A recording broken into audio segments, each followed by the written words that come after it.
जय हिंद दोस्तों, मैं रवि कुशवाहा भावना आईएएस के ऑनलाइन प्लेटफॉर्म में आपका बहुत बहुत स्वागत करता हूं। जैसा कि हम पॉलिटी पढ़ रहे थे और पॉलिटी में हम उसका ऐतिहासिक पृष्ठभूमि देख रहे थे, उसका हिस्टोरिकल बैकग्राउंड देख रहे थे। हमने कंपनी का शासन पढ़ लिया था। आज हम ताज के शासन पढ़ने वाले थे। हमने देखा था 1773 से लेके कैसे चीज़ें बदली, कैसे रेगुलेटिंग एक्ट आया, फिर चार्टर्ड एक्ट आया, फिर कैसे 1853 की चीज़ें एक्ट आया था और चीज़ें बदलती चली गई। कंपनी के मोनोपोली को समाप्त किया गया, चीज़ें काफ़ी बदली। आज हम पढ़ेंगे क्राउन का शासन, ताज का शासन पढ़ेंगे। हो सकता है ये सारी बातें आप लोगों को पता हो, कई लोगों को, पर फिर भी आप हमारे साथ बने रहिए, कुछ ना कुछ नया सीख के जाएंगे आज आप। आइए देखते हैं पहली बार क्या हुआ। इसमें जो पहली बात कही गई वो क्या कही गई थी, जो 1858 का भारत सरकार का अधिनियम आया था, उसमें जो पहली बात इसमें कही गई थी कि कंपनी को समाप्त कर दिया गया, कंपनी के मोनोपोली को समाप्त कर दी गई थी और वहाँ से क्या हुआ था, क्राउन का शासन आया था। इसके बाद क्या हुआ था, गवर्नर जनरल की जगह पे वायसराय का पद बना दिया गया था। जो गवर्नर जनरल था वहाँ का, उसको हटा दिया गया था, उसके पद को ही समाप्त कर दिया गया था और एक नए पद को क्रिएट किया गया था। उसका नाम क्या रखा गया था, वायसराय। और जो भारत का पहला वायसराय बना था वो बना था लॉर्ड कैनिंग। यही वो बंदा था जो भारत का पहला वायसराय बना था।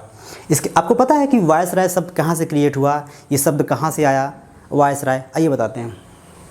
ये जो वायसराय शब्द की उत्पत्ति हुई वो हुई थी वॉइस ऑफ रॉयल, वॉइस रॉय, वॉइस ऑफ रॉयल, ताज की आवाज़, राजा की आवाज़, वॉइस रॉय। इसकी शब्द की उत्पत्ति यहीं से हुई थी, वॉइस रॉय की। ठीक है, अगली बात इसमें कहाँ क्या कही गई थी, इसमें द्वैध प्रणाली को समाप्त कर दिया गया था। अभी तक क्या हो रहा था कि जो उसका मैनेजमेंट था वही सारे काम कर रहा था, वही प्रशासनिक काम देख रहा था, वही व्यापारिक काम देख रहा था, पर यहाँ पर क्या किया गया था, द्वैत प्रणाली को समाप्त कर दिया गया था। अब जो पूरा मैनेजमेंट था वो किसके हाथों में चला गया था, वो क्राउन के हाथों में चला गया था। जो पहले अलग अलग देख रहे थे, पहले प्रशासन अलग देख रहा था और व्यापार चीज़ें अलग देख रही थी, तो क्या किया गया, द्वैत प्रणाली को समाप्त कर दिया गया यहाँ से। इसके बाद क्या होता है, एक नया पद बनाया गया जो भारत के राज सचिव का बनाया गया था। ये कहाँ बनाया गया था, ब्रिटिश संसद में बनाया गया था, ब्रिटेन में बनाया गया था। क्या बनाया गया था, भारत के राज सचिव का पद बनाया गया था। इसमें क्या कहा गया था, एक बंदा था, एक व्यक्ति को नियुक्त किया गया था। कहाँ, ब्रिटिश के सरकार में किसके पद पर नियुक्त किया गया था, जो भारत का राज सचिव था, जिसके बारे में जो भारत चीज़ों को लेकर क्या था, उत्तरदायी था। अगर ब्रिटिश सरकार को, ब्रिटिश क्राउन को कुछ भी पूछना था, भारत के बारे में कोई जानकारी चाहिए थी, तो वो किससे बात करता, वो जो ये नया पद क्रिएट किया गया था भारत के राज्य सचिव के नाम से, उससे सारी बातें हो रही थी। इसके बाद जो अगला एक्ट आया वो कौन सा आया था, 1861 का भारत परिषद अधिनियम आया था। इस पे क्या कहा गया था, देखते हैं। इस पे जो पहली बात कही गई थी वो कानून बनाने की जो शक्तियाँ थी, जो लॉ बनाने की जो शक्तियाँ थी, जो पावर थी, वो को शामिल किया गया। मतलब पहले ऐसा होता था कि जब कोई कानून बनता था, जब कोई भी लॉ बनता था, उसमें भारतीयों को शामिल नहीं किया जाता था। सिर्फ और सिर्फ ब्रिटिश के लोग और कंपनी के लोग ही मिलके उसमें वो करते थे। अब देखते हैं, अब जो नया कानून आया था, इसके तहत जब वहाँ पे कोई कानून बन रहा था, जब कोई लॉ बनाया जा रहा था, तो उसमें भारतीयों को भी शामिल करने की बात कही गई थी। इसके बाद वायसराय द्वारा जो नामित हुए थे, जो पहली बार 3 लोगों को नामित किया गया था कानून बनाने के लिए, वो कौन कौन से थे, वो एक बनारस के राजा थे, पटियाला के महाराजा थे और सर दिनकर रॉय थे। ये 3 लोग पहली बार ऐसे भारतीय थे जिनको नामित किया गया था इसके कानून बनाने के लिए। जब भारत कोई कानून बन रहा था तो इन लोगों को नामित किया गया था, ये पहले ऐसे भारतीय थे। फिर क्या किया, पोर्टफोलियो को मान्यता दे दी गई। अब पोर्टफोलियो एक ऐसी पद्धति थी जिसमें क्या किया गया था, एक ऐसी सिस्टम होता है, एक ऐसी प्रणाली होती है जिसमें किसी एक पर्सनल को, किसी एक संस्था व्यक्ति को किसी एक डिपार्ट की जिम्मेदारी दी जाती है। उसको पूरा यही वो व्यक्ति होता है, एक व्यक्ति ऐसा होता है जो पूरे सिस्टम को देखता है, जो उसका रिस्पॉन्सिबल पर्सन होता है उसी को दी जाती है। जिम्मेदारी व्यक्ति एक ऐसा होता है, उसी को पोर्टफोलियो सिस्टम कहा जाता है। फिर क्या आता है, फिर वायसराय को अध्यादेश जारी करने की अनुमति दे दी गई। मतलब कि अभी जैसा अभी आप देखते हैं, इसका बहुत अच्छा एग्जाम्पल अगर आप देखना चाहें तो जब एक कृषि कानून आया था वहाँ पे देखा जा सकता था।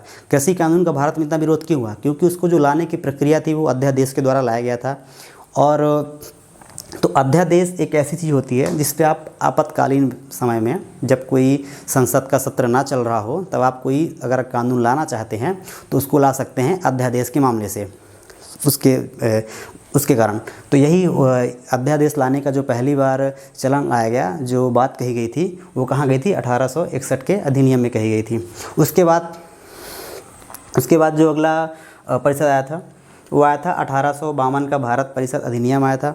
इसमें जो पहली बात कही गई थी वो क्या कही गई थी कि विधान परिषद में गैर सरकारी सदस्यों की संख्या बढ़ाई गई। गैर सरकारी का मतलब होता है जो नामित किए जाते हैं, जो वहाँ पे चुन के नहीं आते हैं, वो गैर सरकारी होते हैं, उनकी संख्या को बढ़ा दी गई थी। अगली बात क्या गई थी कि बजट पर बहस और प्रश्न पूछने की अनुमति दे दी गई भारतीयों को। अभी तक ऐसा नहीं था, अभी तक किसी भारतीयों को बजट में बैठने की, जब बजट पेश हो रहा होता है तो ना ही बैठने की अनुमति थी वहाँ पे, ना ही प्रश्न पूछने की अनुमति थी। ये पहली बार ऐसा था कि उनको बैठने की अनुमति दी गई और बात पूछने की अनुमति, आप सवाल पूछ सकते हो। पर अभी भी आप उनसे क्रॉस क्वेश्चन नहीं कर सकते थे, सिर्फ आप अपना प्रश्न पूछो और वहाँ से जवाब मिल जाएगा, आप उस पर क्रॉस क्वेश्चन नहीं कर सकते थे। इसके बाद जो अगला अधिनियम आया था वो 1909 का भारत परिषद अधिनियम आया था। इसमें क्या कहा गया था, जो पहली बात इसमें कही गई थी वो कही गई थी कि विधान परिसर के आकार को बढ़ाया गया था। जो वहाँ परिसर का आकार था, जो विधान परिषद बनी हुई थी, उसके आकार को बढ़ाया गया, उसमें व्यक्तियों की संख्या बढ़ाई गई, 16 से 60 कर दी गई थी। इसी जो 1909 का जो अधिनियम आया था, इसी को मार्लो मिंटो सुधार आयोग भी कहा गया था, अधिनियम कहा गया था। जो मार्लो थे ये कौन थे, ये सचिव थे, भारत के सचिव थे, कहाँ, ब्रिटेन में, संसद में। और जो ये मिंटो थे ये उस टाइम पे भारत के वायसराय थे। ठीक है, यहाँ पे एक बात और कही गई, वो बात क्या कही गई थी कि अनुपूरक प्रश्न पूछने की अनुमति दी गई बजट पर। अभी तक यहाँ पे क्या था कि यहाँ से आप प्रश्न पूछ सकते थे, क्रॉस क्वेश्चन नहीं कर सकते थे। ये पहली बार ऐसा हुआ कि जब वो क्रॉस क्वेश्चन पूछने की अनुमति दी गई भारतीयों को, पहली बार ऐसा हुआ था। इसके बाद एक नई बात कही गई कि मुसलमानों के लिए सांप्रदायिक प्रतिनिधित्व की चलन किया गया। मतलब पहली बार ऐसा हुआ कि जब मुसलमान को, अगर कोई मुस्लिम नेता है तो उसके लिए जो उसको चुनेगा वो एक मुस्लिम जनता ही चुनेगी, मुस्लिम वोटर ही चुनेगी। ये पहली बार ऐसी कही गई थी, मुस्लिम नेता को मुस्लिम पब्लिक वोटर ही उसको चुनेगी, ये कहा गया था। इसके बाद जो अगला अधिनियम आया वो 1919 का अधिनियम, भारत सरकार अधिनियम आया, जो एक उत्तरदायी सरकार थी, जो कुछ रिस्पॉन्सिबल सरकार की स्थापना की गई इसके तहत। इसमें जो मेन बात कही गई वो क्या कही थी, केंद्र और प्रांत को अलग अलग कर दिया गया। अभी तक क्या था कि केंद्र और प्रांत दोनों एक ही जगह से रूल हो रहे थे, जो वहाँ का वायसराय था उसी द्वारा दोनों रूल हो रहे थे। अब यहाँ पे पहली बार ऐसा कहा गया कि केंद्र और प्रांत को हम क्या कर देंगे, अलग। जैसे आज हम देखते हैं राज्यों की विधानसभा अलग होती है, वहाँ का विधान परिषद अलग होता है, वहाँ का पूरा मैनेजमेंट अलग होता है, वहाँ के मंत्रिमंडल अलग होता है, वहाँ का मुख्यमंत्री अलग होता है, केंद्र हमारा अलग है, भारत सरकार अलग है और राज्य सरकार अलग है। यही बात वहाँ कही गई थी।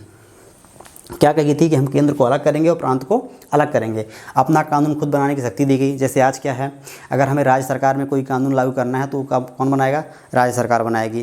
पूरे देश में कोई कानून लागू होता है जो उनके शक्तियों के अंतर्गत आता है वो केंद्र सरकार करती है। सेम वही चीज़ यहाँ पे की गई थी कि केंद्र और प्रांत को अलग कर दिया गया और दोनों को अलग अलग कानून बनाने की अनुमति दे दी गई, और दोनों का बजट भी अलग अलग हो गया था।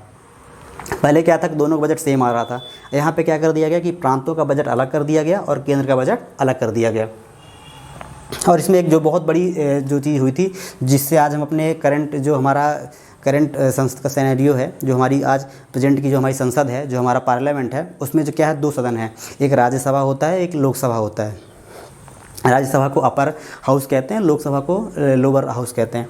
तो इसमें क्या हुआ कि पहली बार द्विसदनीय व्यवस्था लागू हुई। पहली बार 2 सदन का मतलब होता है एक लोकसभा और एक राज्यसभा। इसके बाद हम आते हैं अगले पॉइंट पे। अगला पॉइंट क्या कहता है कि प्रत्यक्ष निर्वाचन प्रारंभ किया गया। अभी तक ऐसा नहीं था, प्रत्यक्ष निर्वाचन लागू किया गया। इसमें जो मेन था वो 3 योग्यता लगी हुई थी। हर इंसान वोट देने के लिए एलिजिबल नहीं था। उसमें क्या था, संपत्ति, कर, शिक्षा, मतलब जो धनवान होगा, जो शिक्षित होगा, जिसके पास संपत्ति होगी, जो कर दे रहा होगा, कुछ ऐसी योग्यताएं लगी हुई थी। जो ये सारे चीज़ों को फॉलो कर रहा होगा वही बस वोट दे सकता है, किसी को चुनाव में वोट दे सकता है।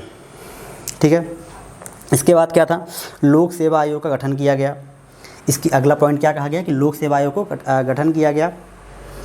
यूपीएससी जो प्रशासनिक सेवा थी उसका गठन किया गया। ठीक है, ये इसकी मेन बातें हो गई 1919 की अधिनियम की। इसके बाद जो अगला इसके बाद एक आयोग बना था साइमन आयोग। ये साइमन आयोग जो बना था वो 7 सदस्यों, इस जो साइमन आयोग में 7 सदस्य थे, इसकी टीम में 7 लोग थे, जो कि ब्रिटेन ने बना था। ब्रिटेन के द्वारा भारत में भेजी गई एक समिति थी जो साइमन आयोग था।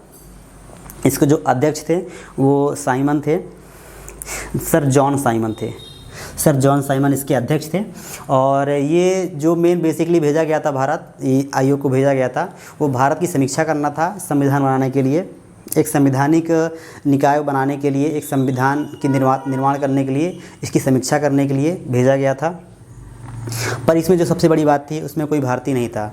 7 लोगों की जो ये इनकी सदस्य की टीम थी, 7 सदस्यीय टीम थी, इसमें कोई भारतीय नहीं था, जिसका भारत में बहुत जम के विरोध हुआ और इन भारतीयों ने इसका बहुत ज़्यादा विरोध किया और गो साइमन का एक नारा भी दिया, गो साइमन गो, और उन्हें ब्लैक झंडे भी दिखाए, ब्लैक झंडे दिखाए, काले झंडे दिखाए और गो साइमन बैक का नारा भी दिया, go back Simon, go back Simon. ऐसा कई जगह पे इनको देखने को मिला। इसमें जो दिक्कतें क्या थी कि ये जो संविधान सभा की समीक्षा करने के लिए बनाया गया था, संविधान सभा की समीक्षा करने के लिए बनाया गया था और भारतीयों ने अपनी रिपोर्ट बनाई। इसमें क्या हुआ था कि इन्होंने अपनी रिपोर्ट बनाई, साइमन आयोग ने अलग, और भारतीयों को चीज़ पसंद नहीं आई, इसमें कोई भारतीय था नहीं, तो भारतीयों ने अपनी एक अलग अपनी समिति बना ली और एक अपनी अलग रिपोर्ट बनाई। तो 2 रिपोर्ट निकल के आई, एक साइमन आयोग की अलग रिपोर्ट थी और एक भारतीयों की अलग रिपोर्ट थी, ठीक है। और इसके बाद समझौता हो नहीं पाया। फिर इसके बाद 3 गोल में सम्मेलन हुए, जिसमें दोनों पक्ष साथ में बैठे और इस साइमन आयोग वाला पक्ष भी बैठा और भारतीय पक्ष भी बैठा, दोनों साथ में बैठे और दोनों बात किए।